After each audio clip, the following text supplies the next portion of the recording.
Hello and welcome. You are listening to the Talking Locs podcast with Locitude. This is the Everyday People with Locs series, and I am your host, Ade Balogun. This episode is produced by Savage Media. Today, we will be keeping this episode chilled and very joyful as we discuss Locs and love. Joining us is a lovely locked couple who recently tied the knot to happily ever after. Isabella and Michael Adediji. Isabella is one of the most expressive people I have ever met. She is a media entrepreneur and educationist, and while Michael is a creative lead and director at a marketing communications agency, he's also a singer and songwriter at heart. It's such a pleasure to have them on, and without further ado, let's get right into it. Hi Isabella, hi Michael, Mr. Melange. Thank you so much for joining me today on the Talking Locs with Locitude podcast. It is the Everyday People with Locs series, and today we're discussing Locs and love. And I'm so curious to even get into the conversation and try to figure out if Locs and love is even a thing, or if that was a thing for you and Isabella. So I will start by first asking you guys to tell me a little bit about yourselves, like your name and what you do, and then we'll take it from there. Okay, Isabella, do you want to go first? Okay, thank you, Ayo. You guys call him Michael and Mr. Melange, but I call him Ayo because he's the joy of my life. My name is Isabella Eboluwa Chukugosimuzo Adediji, and yes, I'm very proud of my names, including the one I just collected, Adediji. I always try and make sure I pronounce it properly, not saying Adediji. So it's Adediji. I'm a creative. I'm a media entrepreneur and an educationist. Basically means that I host events, I present on radio and television, I do voiceovers, I write, I edit, I proofread, I model, and I also, I'm very passionate about education, so I have educational media products or media programs, and I used to teach and work in corporate communication. So I'm just selling my market just in case I don't put me up. Wow, fantastic. So Ayo, I'll come back to all of that, Isabella, but let's let Ayo tell us about himself. Sorry, Michael, Mr. Melange. Yeah, you said it all. I don't need to introduce myself very well. Yeah, exactly. So I'm Michael Adediji. That's what's on my birth certificate. Mr. Melange is something that it's a name I gave myself in 2001, and it's kind of grown, on everyone around me. What do I do presently? I am a creative as well. So that's one of the things that we have in common. I presently lead a creative team in a marketing communications agency, where I provide marketing strategy, branding, design, and creatives for most of the brands that here in Nigeria, from financial institutions to FMCGs, some notable brands. I wouldn't want to be giving them free adverts on your podcast. Please don't, so that they can come back and sponsor one of the upcoming podcasts. But that's the major bit of what I do. I started off as an art director in advertising 11 years ago, but I've grown over the years to do the whole gamut of being a creative leader or creative director in an agency. On the side, I love singing. That's one of my hobbies. So, in fact, I think that was the origin of Mr. Melange. I always thought that I was going to be a musician. So I did a lot of songwriting in my early 20s, late teens and early 20s. A few of them, I know I had a track that was co-written with co-bands at the time. Loud name dropping. I think that was one of my biggest highlights. I know there was a school. It was a put it out as a competition at the time, and I went in with a friend of mine, his blessed memory. We wrote the song together, and it became the school's school anthem till date. I've had a feature in about 3 different albums for people. So yeah, I think that was a career for me at the time because I made money from it. But I switched, so I haven't been doing. Okay, I kind of did one a few weeks ago for Isabella. But it just brought back memories. She had a project and I helped her to do a song for the radio show, and that was me. Reminding myself that I could still I hope you got paid for it. Before I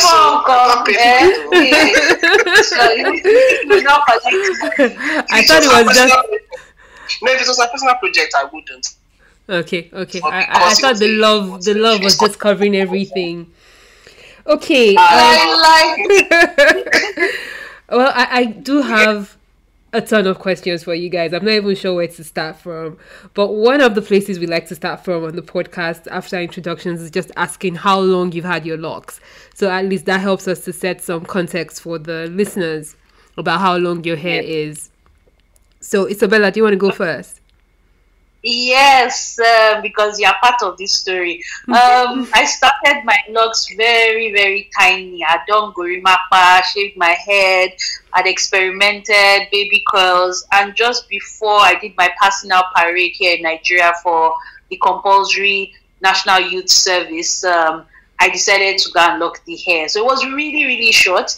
And a few years later, that was in 2012, October 2012. A few years later, I meet Ade, and Ade is like, I'm not going to touch your locks. Like, there are too many. I'm like, Ade, now, please. I'm like, no. I mean, Ade does pitches against interlocking. But for her to touch my hair, I had to go and interlock some of them. So some of them are 3-in-1, 2-in-1, pick and drop. And then I've been going to Locitude ever since. I bleached my hair there, and now some of it has cut off. And I feel like, I enjoyed the fashion, but look at Ayo that just started his locks when he tried to chance me that his own is longer than mine. But so yes, 2012, sorry, to 2021. Okay. Yes, that's how I had my locks. Okay, I feel like I have to defend myself here. So so first of all, when I met you, I did not understand what sister locks were, and I felt like there was no way I could do it. So I was just being honest. I didn't want to put you in my chair and not do your hair the way you wanted. So that's 1. 2, before you bleached your hair, we warned you that your hair was going to cut. But we wanted the color, so we went with the color. So I have now defended myself. Ayo, please, can we go ahead and know how long you've had your locks? So before I started the locks that I have now, I think this is my 3rd trial. And okay. I think the first time I tried it, I think I was my 100 level. I just got into school, freedom. I thought I always loved to carry hair, afro. So I thought, okay, if I don't comb it for a while with lock, I didn't really know, how locks were done, but I left it to just be natural, and then I started, twisting them with my hands, and it started forming something. But again, that was a time in my life when I still had to go back home for halls. I had a military father, a retired military father. So how would I explain to him? That I'm coming back with locks, so I always had to, untangle the thing. I tried it again when I got my first apartment. I felt like, I'm a man of my own now. I've got my own job. Let me try locks again. But the start is always very ugly. So a lot of people were like frowning that, fine boy, why are you spoiling your looks with? Who say you're a fine boy? Everybody now. That's what they say. Please. When did you start? All right. It's when I say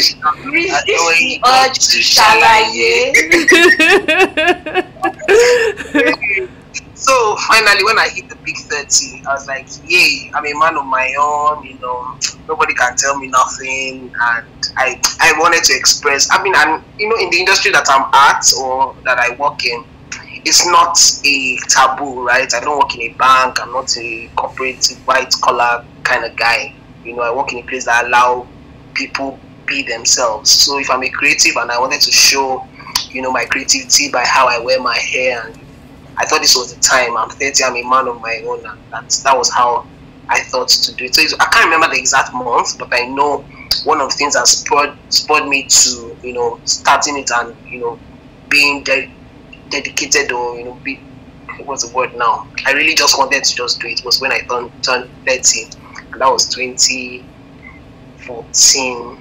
Yes, but I'm sure you are not adding. Yeah, so no. you are going to be 36 this year. Already. So if you're going to be 36 this year, you are still 35.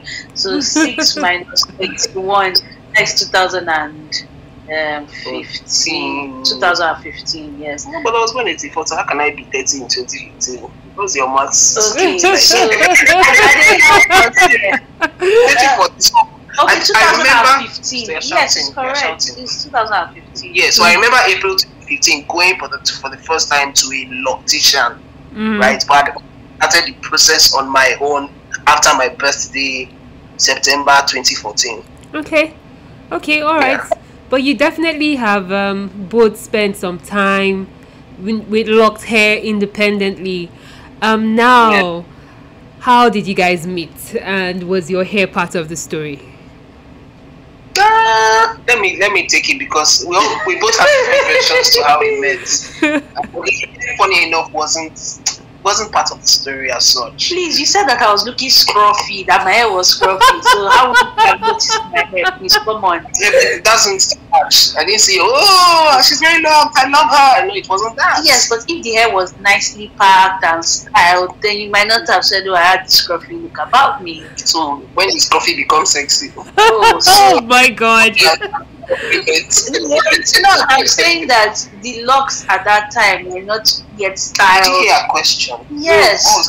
How did we meet, and did locks play a part? And I'm saying, what was you saying? I'm saying you saying missing the scruffy have to do with answering that question. Because when you met me, your first impression, including my locks, was like, oh, this scruffy girl. But I didn't tell you right there and then. This is what I told you after this. So yes, it's fine. And I've accepted you for judging me. Okay. You know, okay. Questions what I'm saying. You have shalaye to a wrong Okay, may I come in? Because I think I'm deducing the answers here. So I feel like Michael saw Isabella and was like, what a beautiful girl with scruffy hair. It wasn't that. So it was not like jumping here. I was looking for like work, as I always do. So one of his colleagues is a daughter of one of my ogas in my former office, or madam at the top. So I'd seen her at another event I was working at, and she asked me what I did, and just like this podcast, I said all the different things I did, and voiceover stood out. And she said, oh, I work in marketing communications agency, send over your sample. So I sent over my voiceover sample. Then a few weeks later, I bump into her at yet another event, and I'm like, babe, how far now? Voiceover and everything. And she's like, see that guy over there. If you go and talk to him, he's the creative director. You know, he can sort you out with this voiceover thing. So me too, you know, plenty of people wanted to talk to him. I went to join the queue, and I was just myself that look, I do voiceovers, I'm a model, I write, I'm on radio, I host events and all of that. I saw the Locs, but I was just like, okay, he's a creative guy, like that's part of them, that's how they look in their industry, big deal. But at that point when I was going to meet him, I was just going there as somebody that had a service to offer. Really. Okay. I didn't checking me out already, but it's okay. Okay, but you know that we walked me to my card. Oh, gentleman. Oh, whatever. Okay. Okay. I'm really trying to deduce the cocoa of this story here, because now let me summarize it. Boy meets girl, Boy notices girl. Yeah. Girl is looking for work. Boy walks girl to her car and clocks girl, including her scruffy hair. And then boy and girl fell in love. Yes, so I don't fell in love like that. So I didn't read, like, you don't fall in love in that instance. Like, you just get an interest to maybe continue the conversation, which I would thank her for, driving the first conversations, right? So when we got home or the next day, she checked up on me, chatted me up, and from all those little chats. So, okay, what are you doing now? What are you eating now? What's the plan for the day? Oh, I'm going shopping, and she's helping me pick out stuff for colleagues. I think I was visiting a colleague who had a baby, and she was instrumental to picking the right stuff. Yeah. All those little things started adding up, and then I was, I had a brother who doesn't live in Nigeria, and he was around at the time, and I used to sound things by him, and I started, sounding the situation by him and sharing the pictures she was sharing, with me. I'm like, see this babe, like, it's fine. I'm like, I'll go for it now, that kind of. But giving me all the motivational gist that I needed, and then we had an outing. I was oblivious to the fact that you liked me, just to keep that in there. I thought this was all friendly, and I'm just, making myself memorable so that when the job comes, I'll be top of mind. Because at that time, I was en route to another person like that I'd been talking to and everything, and I says he saved me, like like the GPS. I was going in the wrong direction. The very wrong direction. No, I don't know if I should go all out to tell you how that will have ended. Like I almost feel like I know a little bit about that story. No, you don't know that particular one. Okay. The first time he came to my house, he didn't even know, but my dad was there. So I just casually mentioned it when he was already near the door that, by the way, my dad gave me a gift from church. I'm just finishing up some cooking. My friend's about to come on TV. I want to see that. I'll get ready. And he came in, and I know he must have been awkward, like, hey, who goes to a girl's house and first thing sees her dad? And there I was, I started cooking all these different pots of soup. I was like, dude, are you hungry? He's like, yeah, I'm not eating anything. I'm like, there's food. You're not stressing me. Just choose one soup that you want. The soup was en route to another man's house. Let's just say that. Oh my God. The soups never made it out of Lagos. I was actually cooking those soups to carry it out of Lagos, enter public transport. Well, Michael, Mr. Melange, I just want to say thank you very much for saving my friend and pointing her in the right direction and rearranging the compass. You said that I'm not truthful to girls. Okay, this has been interesting so far. Now, I really want to ask a very important question. Two of you have Locs, and now you are both married, living in the same house, under the same roof. Who is in charge of hair products? Okay, I don't use hair products. I mean, like, I see him locking his hair or palm rolling it, or okay, this is even a very good example. The first time I came to his house, he literally went to his room, brought out hair products, told me to sit down on the floor, and started palm rolling my hair. Like, oh my God! If this is not love, what is? Like, he was just like, just come and sit down. Let me do the hair for you. So I think that already shows who is more in tune with their locks and cares more. But I have to take credit for the fact that I told him that he should stop using beeswax, because Locitude said you don't use beeswax, that you use moisture-based oils and moisturizers. So I think I'm good with steering him in the right path, and he is good in implementing, the right things. But he's a bit stubborn, because I still see him going to use the beeswax and the products that. I think it's beeswax. And what I use that you don't like is what's that one that gel, like having the photography stuff, the one for the edges. Edge control. Edge control, yeah. So she hates it because for her she thinks it gives her. But the one I got, it doesn't give her those flakes. The flakes. Okay, all right, that's interesting. Now, just speaking to well, locks and relationship in itself. I do know that as a woman who has locks and has had locks for almost 12 years, one of the questions that I've always had was, what would you do on your wedding day with your hair? And who will marry you with this hair? So that's what I get as a woman. And then Ayo, Ayo, Michael, Mr. Melange, I've called all your names on this podcast. You have it. My mom calls him a different name. I tell him another name. So just go with it. Anyone I call, please go with it. I can only imagine what it's like though in your own world. First of all, I would say the question. I would like Isabella to answer first, not because she's a woman, but because locks are more frowned at for men. When you told your family, Isabella, that this is the man I want to marry, and they saw his hair, what was their reaction? I think man I want to marry was even far. Like, let's start with guy toasting me or boyfriend, then fiance. I think by and large, my parents were cool with it because I also have locks. And I think there was a sense of like my other family members, like say granny, grandparents. So my maternal grandmother is Caucasian, so that was really, she doesn't have an issue with it. My paternal grandmother, who is late now, once she saw him, told me, oh, he's handsome, I like him. And I think her prayer, I need you to marry, I need you to marry, I need you to bring someone, Mokowale, which means bring husband to the house. So I think for some people, they were able to overlook whatever, idiosyncrasies or whatever bias they had.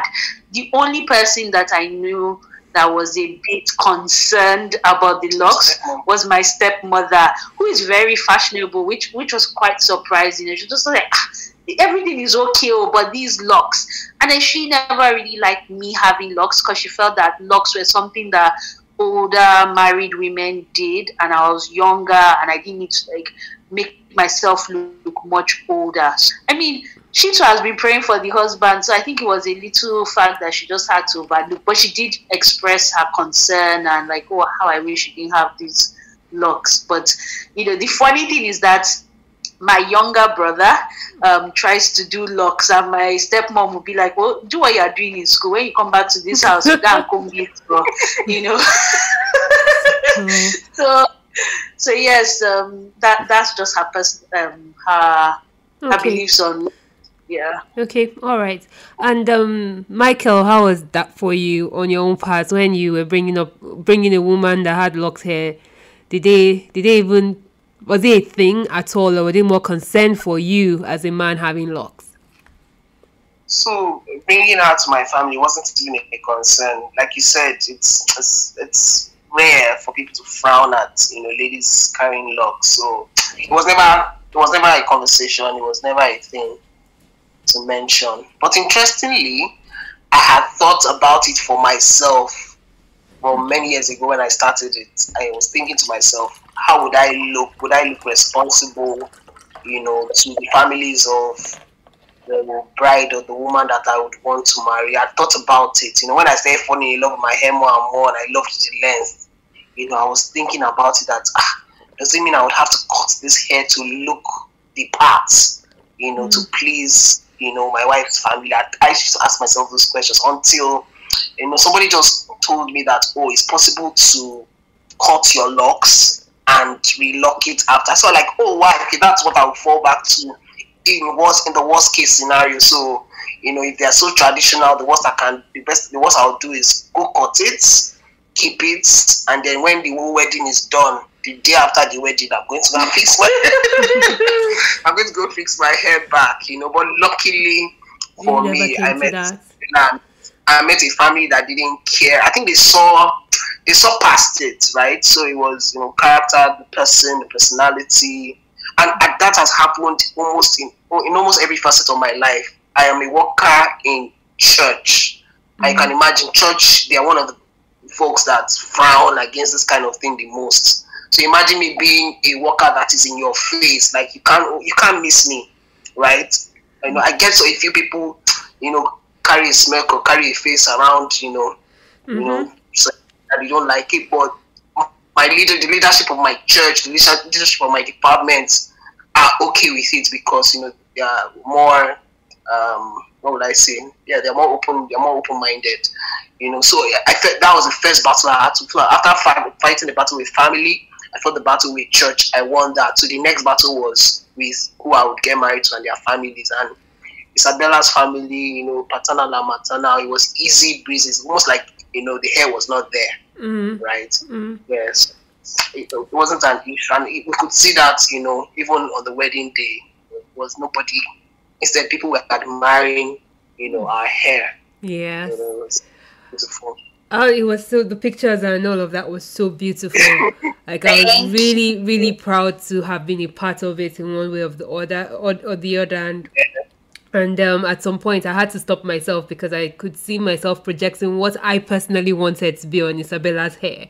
And I think about a week before, I was just like, Isabella, wait a minute. What did you say you wanted again? Because I'm beginning to do I'm going to report what I want. Anytime we had those conversations, I'll say, Ayo said this. At a point, she was really worried and she called me. I was like, what exactly do you want? Because all I'm hearing is Ayo said. And I'm like, Ade, look, this wedding is the last thing on my mind. Like, if someone can choose the hairstyle, you tell me what to work for me. I'm thinking about honeymoon. Like, the wedding was so stressful. Like, that's why you have professionals. As far as I was concerned, with Locitude, I didn't have to think about anything because they know me. They've done other weddings before. So, I mean, I'm not a guinea pig. And I'm glad that in the end, I knew what I wanted, but I didn't want what I wanted to take over what will work with the dress and what, I trust Ayo because Ayo is a creative and he's more particular about looks. For me, I can leave my hair and it will just go scruffy and I'm okay. So that was why. But I think in the end, we're able to work with what everybody wanted and what was best for the dress, the veil, and the day. And I liked the hair accessory and the professionalism. And shout out to Locitude because, as usual, everything is lastminute.com. We're trying to do so many things that way, And they just, I washed my hair on the day of the wedding. Like, come on, who does that? And the hair was literally drying as they tied Gele. And as soon as we finished trad, they started working on my hair and it came out so beautiful. And even after the white wedding and the reception, they still did a hairstyle for the after party. Yeah. So that is almost like wash. Okay, I washed my hair, but they relocked it. They styled it twice. Yeah. So yes, I mean, it was just last week. A colleague of mine who was at the wedding, she saw me because I still work virtually. We rarely see ourselves physically, but she saw me physically last week. And she was, commenting and she was saying how her hair was so beautiful. My wife's was beautiful. My hair was shining. She asked, "Did you do it that day?" I said, "Yes." It was. They were hands on. They were there throughout. To change the looks, even though I didn't change my look, but it looked fresh, all through. Oh, I'm so happy, and it was such a pleasure to be of service. And I report Ayo, like it's rain, it's like 11:45 that night. He's going to go and do friction, and then the next morning he's doing friction. So again. The second one I did it was Locitude that said I needed to do Locitude. That sorry, I'm so sorry, Ade. No, it's okay. Go on, it happens. I loved geography so much, so that stuck. That's it.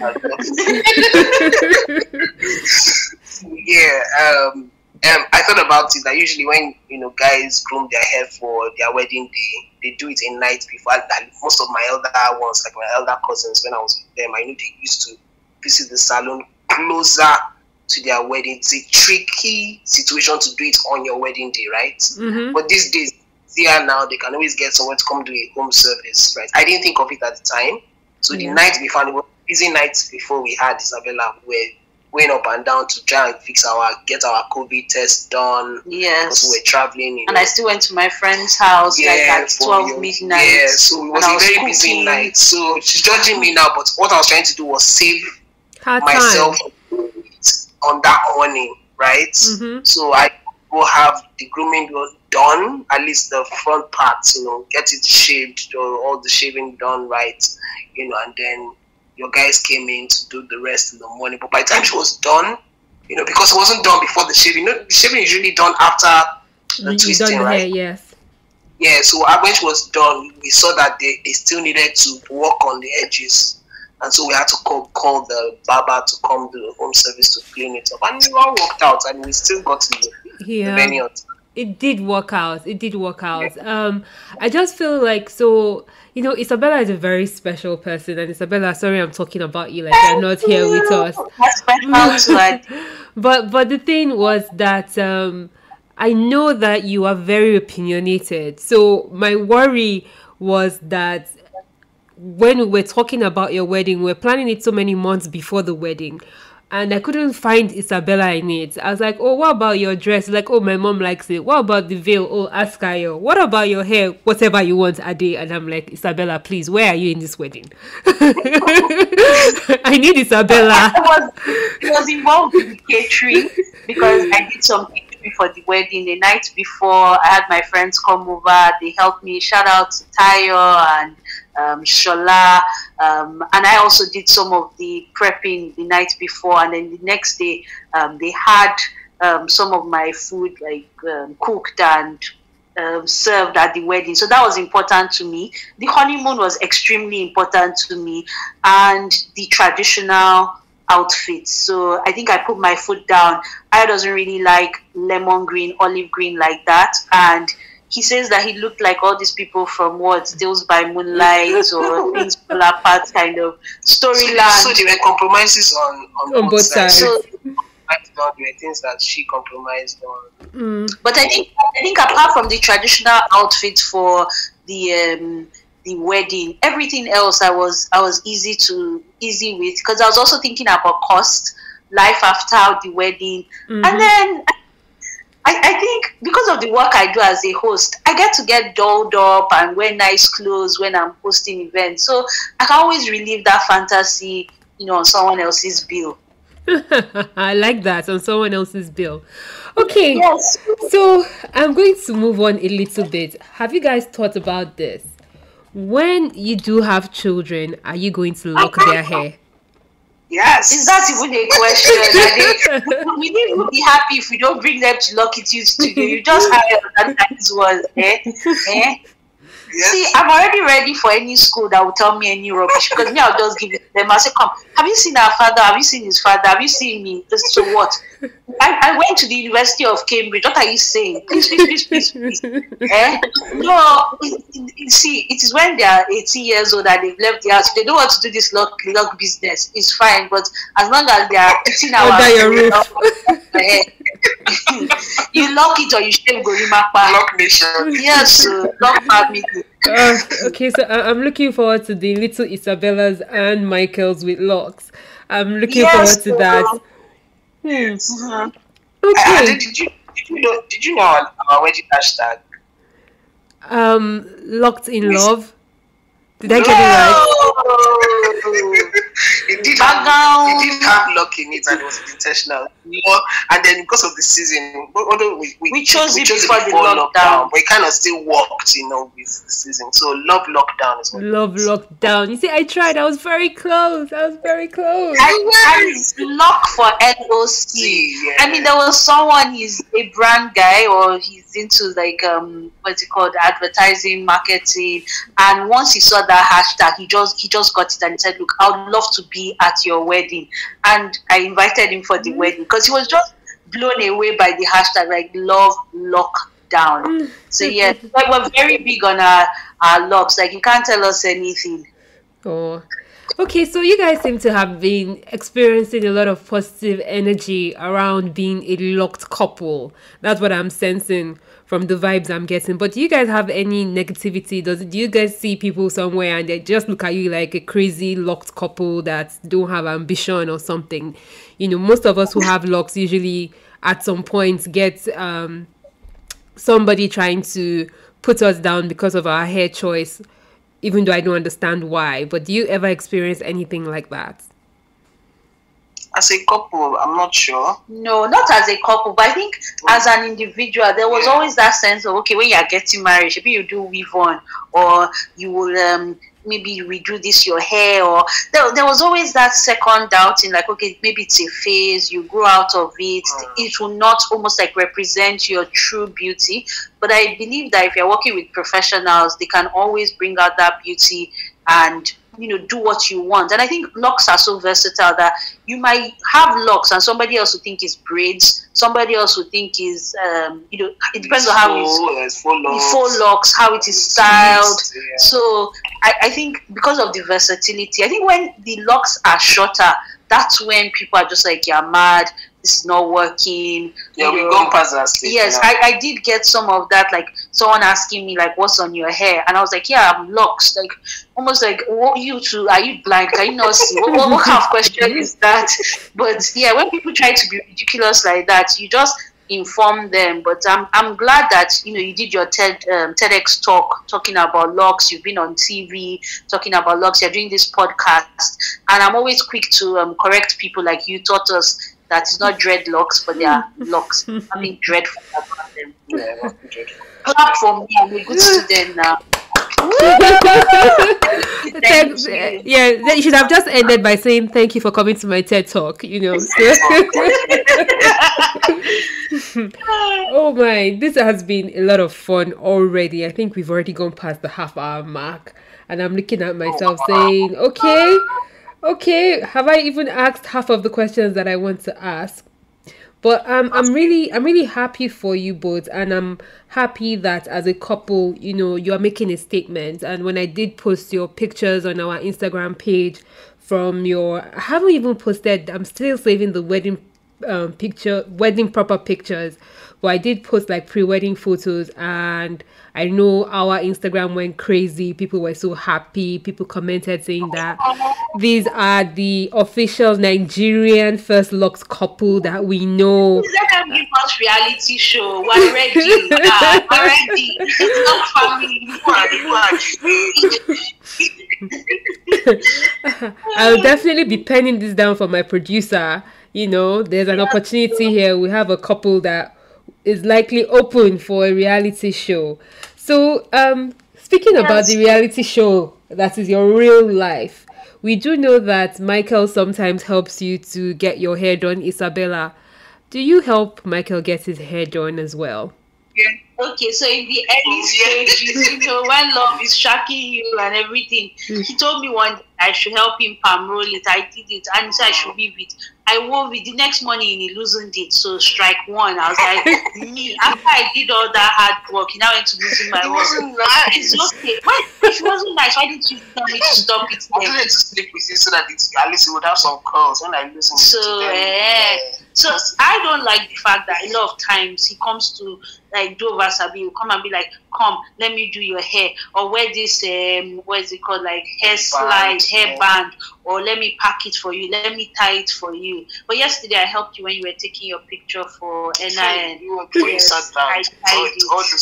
So yes, he's the one that is more proactive, trying to help me out. Me, you can leave my locks are not meant to be stressed. Like the scalp is very sensitive, so any of that kind of thing is too much wahala and stress, you know.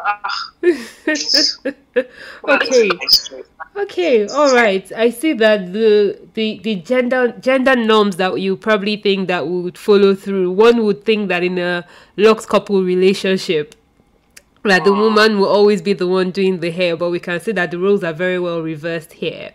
And I personally feel like I'm probably going to end up with a bald man because I don't want to share my hair products. I don't want to share my hair products, and I don't want to be doing hair is already my work. I don't want to come home and be doing your hair. So I think I'm going to be strategic about my own decision when it comes to love. Yeah. I think it's unfair what Ayo does. Like he peppers me that his locks are healthier than mine because he did not bleach his hair. And then during this lockdown, I don't know what he was on, but he didn't just grew, and he thinks it's longer than mine. But I know mine. I mean, if I add all those gold patches, some of them are still here. So I will use some of the gold patches and use it to be longer than yours. But yeah, his hair has grown so Yeah, Odu, like it's grown so long, like it's paining me. Like, dude, how bad? And it's so full. Well, Isabella, it can be you as well. We just listen to Locitude next time we tell you not to color your hair. But okay. Yeah. But going back to color, would you ever do it again? It was really nice though. I remember styling you for some portraits that you wanted to do way back in 2016 when we just got the color done, and it was popping. The hair was really beautiful. I loved it. I loved it. But see what I do now. Anytime, like one of my friends, she dipped all the edges inside gold. I just told her, I said, all of this will fall off. Enjoy it now, but best believe it will fall off. But it does take time though. It takes a few years. Yes. Takes a few years, and that's when it will pain you, because then you'd have achieved so much growth. And then sometimes I will just see the thing, I'll be like, can you just stay? Then the thing will just fall off, or I'll just yank it away. So I enjoyed it. I do want to color my hair again. I'm looking at silver and maybe also like become a brunette. Yeah, so that doesn't take too much. That doesn't strip the hair cuticle of so much of its color. Mr. Roger has taught me well, the trichologist, the resident Mr. Locs. Hello, shout out to Mr. Roger. Okay, I think this has been the funniest podcast I have recorded so far. Okay. Now, I have a question for you, Michael. What if you come back home from work one day and Isabella has cut off her hair? How would that make you feel? She teases me with it. She threatens me with it so once in a while. I know she wouldn't do it, but if she ever does it, I'll just save it for her. Okay. Knowing that I want to wear it back. Okay, fair enough. And Isabella, what if you came back from work one day and then you saw Mr. Melange with no hair at all? How would that make you feel? I would take the locks and attach it to my own the length that I want. And I'll go and do what is it called, topless shoot, because then the locks will be long enough to cover my boobs. So yes, that's what I would do. Isabella, that is in reference to me. I don't think you've actually seen the actual topless pictures. The actual topless pictures exist, and yes, I worked for it, for my hair to become so long that it covered my boobs, and my boobs also did not grow in the opposite direction. I was lucky that my hair was able to catch up. Oh my god. All right. This again, I just keep saying it's fun because it's just been a lot of fun so far. I think we're almost getting to the end so that we don't end up with a podcast that is too long. But there are a few things that I've learned from you guys already. There's just genuineness about your relationship, and I see that hair does play a part in your everyday lives, being that you share one thing in common, having locks. And then you did say that Isabella did say quite clearly that love is all about compromise, and it does sound like for your relationship to work so far, Ayo has had to compromise on using beeswax, and Isabella has had to compromise on getting her hair done a little bit more often and not looking scruffy as day one when we met. There's also something important which doesn't really relate to the hair, but I picked off from you as a life lesson when I was talking about all the things that I felt you were not fussing about during the wedding or before the wedding, and you said you were more concerned about life after the wedding. And so so that's that kind of really just stuck with me, and I felt I should say it again so that it does stick. And so far so good. It's almost beginning to seem to me that being a couple with locks is way better than being single with locks. So maybe I should start looking for a locked man, and even if I find a bald man, maybe I'll get him to do one lock at the back of his hair so that he will not be using as so maybe I'll be able to get away with that. So I have one last question for you guys before I let you go, because it's quite late.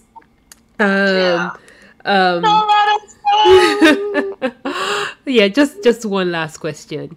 if there's anyone out there, Isabella, you first, who is admiring this guy that has locks and is thinking, oh my God, it's just going to be way too much hassle taking him to my family, and if she's also like me who doesn't want to share her products with him, what advice do you have for those of us out there in being in a relationship with somebody who has locks? I think in any relationship, being honest and open is very key.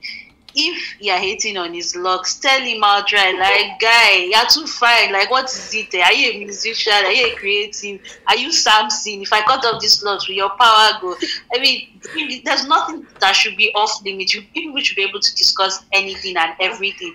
If you feel it's going to be an issue to your family, then you can speak to them about it. And I think the option that Ayo gave is a very valid option where you can compromise and say, okay, for the purpose of getting married and meeting my parents, maybe you want to trim off the locks and then later on you can put it back on. But I would advise rather that you accept somebody for who they are, accept him with his locks. And if it's about the product, or more, maybe that would be his Christmas gift, his Valentine's gift, his anniversary gift. You don't be buying lock products. And then stand up to your parents, stand up to anybody. How you wear your hair does not determine the content of your character, the kind of person you're going to be as a husband or a father, a brother-in-law. So, I mean, we need to have conversations beyond just what's on the hair. And tomorrow it can always change. I mean, I think about this photographer, and I think his wife also had locks. I'm not sure. JOP.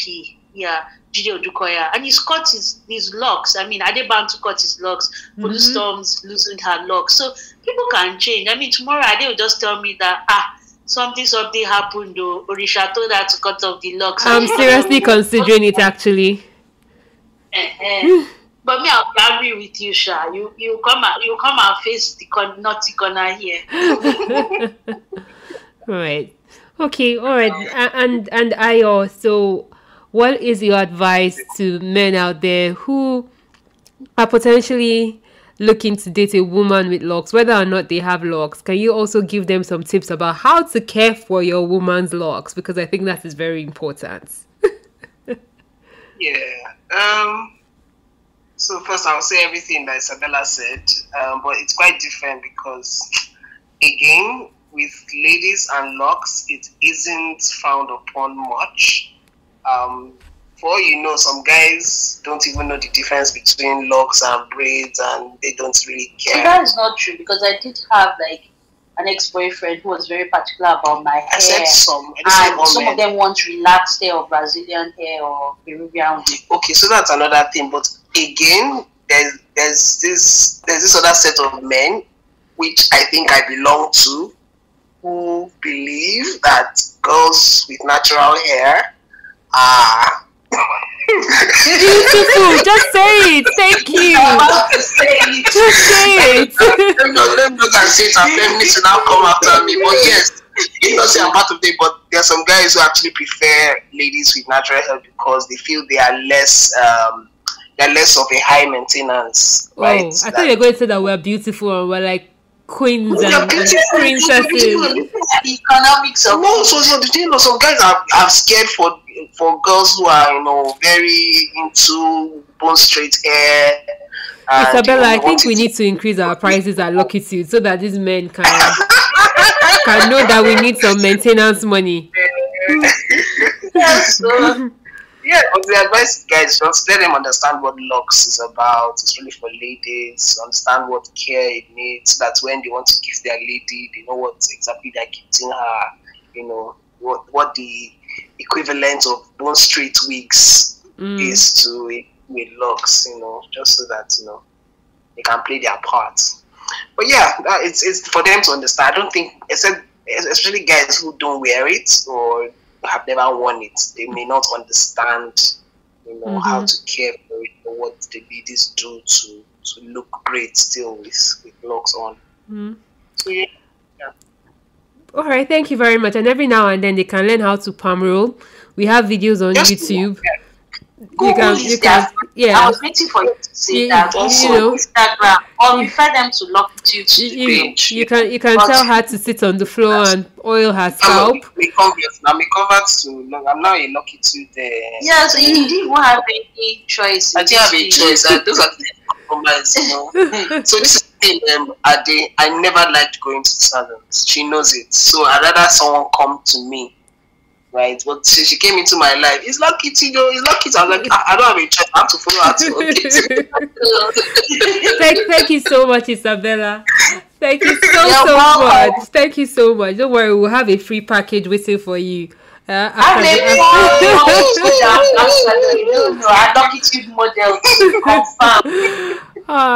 All right, guys, this has been so much fun. Thank you very much for doing this with us. And we just put this series together so that people who are considering Locs and people who misconstrue people who have Locs can just get to know that we are everyday people. There's no difference between you and I and anyone else out there who chooses to wear their hair differently.